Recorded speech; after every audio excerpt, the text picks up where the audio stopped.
Le documentaire de Joshua Zeman retrace le parcours du tueur en série David Berkowitz et du journaliste indépendant Maori Terry. Maori Terry était habité par la théorie du complot, convaincu que le tueur n'avait pas agi seul.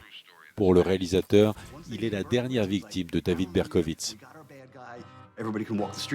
I believe that something was going down. I don't know quite everything, but based upon the Il y avait quelque chose. D'après les conversations que j'ai eues avec d'anciens policiers de New York, je crois qu'il y a eu quelque chose. En regardant les lettres, les croquis, les voitures que la police cherchait, les alias qui étaient listés dans les lettres, ou même quand Berkowitz dit « oui, j'ai fait ça, mais pas ça ». Vous savez, ce sont beaucoup d'éléments de preuve. Dans les années 70, David Berkowitz, alias The Son of Sam, rôdait dans les rues de New York et tirait au hasard sur les couples qu'il pouvait croiser. Maori Terry était persuadé que le tueur faisait partie d'un réseau satanique. J'ai trouvé Maori Terry bien plus fascinant que Berkowitz.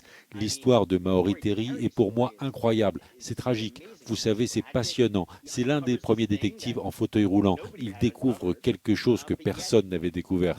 Il est descendu pendant 40 ans dans le terrier du lapin et il s'y est perdu. Pour moi, c'est une histoire très importante aujourd'hui. David Berkowitz a avoué le meurtre de 6 personnes. Il en a blessé plusieurs autres, dont 7 grièvement. The Son of Sam a été condamné à 6 peines de prison à vie. Who's still out there?